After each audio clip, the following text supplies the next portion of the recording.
Hey, Stephen Strange here. Just doing another video on schizophrenia. This is video number 3. I was just thinking on the way home today.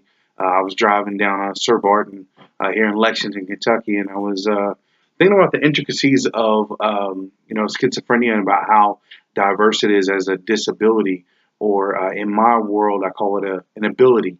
I think about like how differently people experience the actual disease itself, or the syndrome.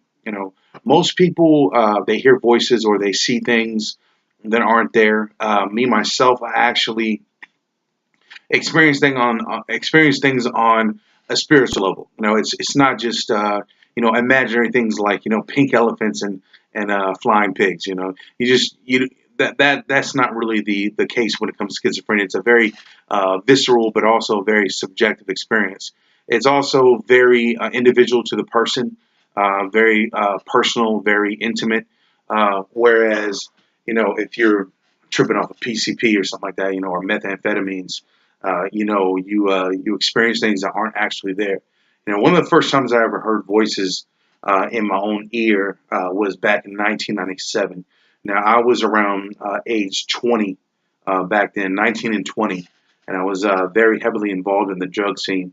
I used to smoke a lot of weed. I used to smoke, I used to experiment with other drugs, and that actually was the genesis of my actually experiencing what it feels like to hear voices. I was in the bathroom of a coworker's house one time, and I was intoxicated, to say the least. And I heard some people out through the window, and it sounded like they were talking about me. And I wondered at that time, because I didn't recognize that it was schizophrenia, or whatever you want to call it. You can call it spirituality. You can call it transcendence of the mind. You can call it schizophrenia. You can call it a disease. You can call it a disability. But I like to think of it as an ability. All right, as a secondary or a primary ability to connect myself with God. All right. So I heard some people outside talking about me, you know, and it felt very intimate, very personal. It made me think, something is out there watching me, or someone is actually out there watching me.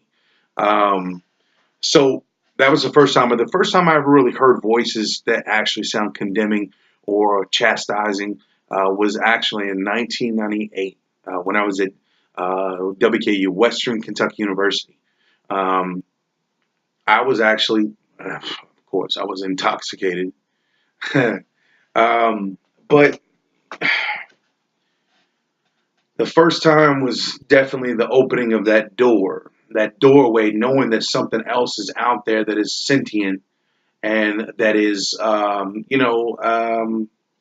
aware of what's going on in your mind, in your eye, your third eye, your mind's eye, your physical body, your word. Because as human beings, we're comprised of three different things. There's three different ways we communicate.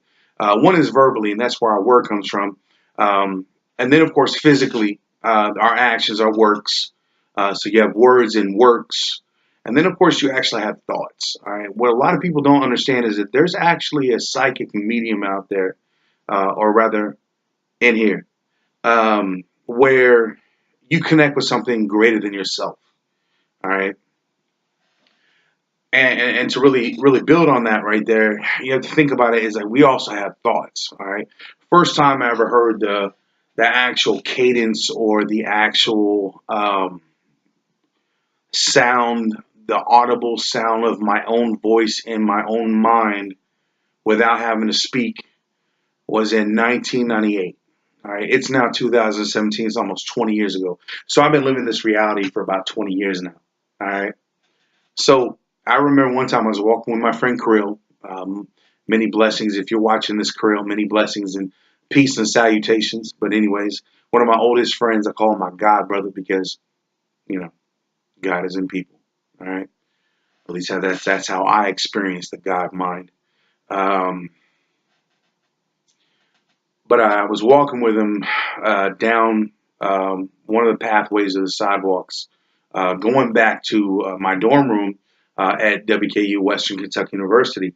And I actually looked at him and I thought in my mind, you can hear what I'm saying, can't you? And I said that without speaking a word, but yet generating that energy and those words through my mind audibly. And whether you want to believe this or not, it doesn't matter. All right. It doesn't matter what you think. It matters what you know. All right. And I looked at him and he shook his head yes. So that was all the evidence that I needed to know that God exists within people and that God hears everything that you say, even in a whisper, even in the most quiet of whispers. You know, you could say a pin drop in your mind, and that ripples out into the universe where other minds who are sentient, who are psychic, who are uh, transcendent, clairvoyant. Trust me, there are people out there that really can do stuff like that. All right. Now, I happen to stumble upon things.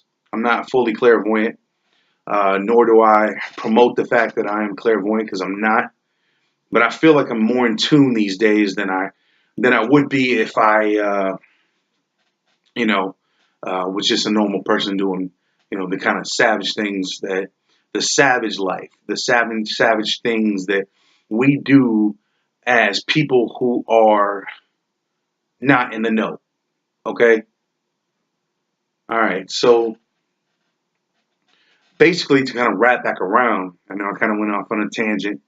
To wrap back around, when it comes to schizophrenia, there's a wide diversity of people out there. It's not just black and white.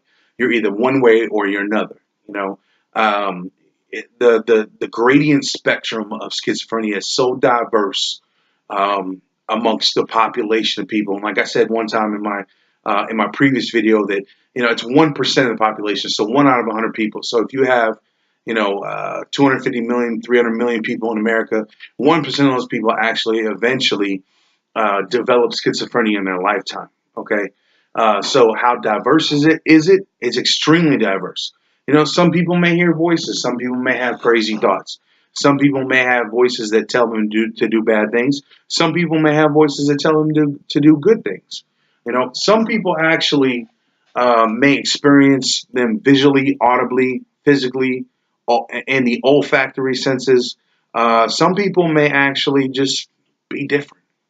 Simple as that. You know, I myself went through a pretty terrific and horrific experience that changed my life. There is a line that was drawn in the sand back in June of 1999 that I will never cross back upon. My life was completely and forever changed from that moment. And I am the person I am today. And that person that you see up in that picture right there, that was my senior picture of high school. That person's gone. That person will never, never, ever return. So I build upon the past, learn from the mistakes of the past, and build on the moment that we have, because the future, some people say, is a mystery. And I know it's cliche, but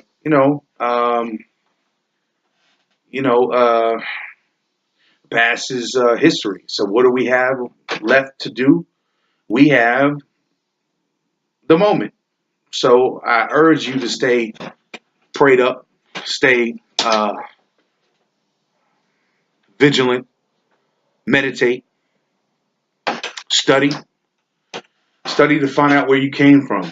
Because even though God exists within man, I myself, I'm just flesh. It says in the Bible that the spirit is willing, but the flesh is weak. So we have this consistent conflict between the mind and the body. So yeah, we are diverse. We're very diverse. I know a guy who I met at a place called Participation Station here in Lexington, Kentucky, of course, thoroughbreds, bluegrass state. Anyways, when I told him that I had written a book on schizophrenia, he was amazed. He was like, wow, you actually wrote a book on schizophrenia. And I was like, yeah, I did. And I'm just my first book. I've written probably about 4 or 5 books, and I have journals. I have this and that, little scribblings here and there, But the thing is that he didn't have the ability to really articulate how he feels about schizophrenia. He was just experiencing schizophrenia in his mind, you know, and he dealt with it the best way that he can. There was another gentleman that I met at a class, a NAMI family to family class, which is NAMI is National Alliance on Mental Illness.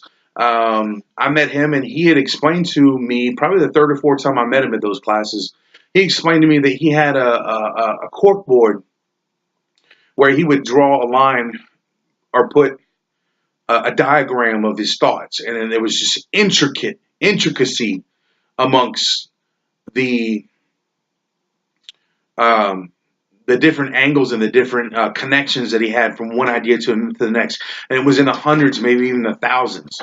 So, so, so what I'm saying is that we're extremely intricate people. We actually we're very diverse, and I've used that word a few times. But treat us with delicate hands, because even though the mind may be strong, the flesh is weak, you know.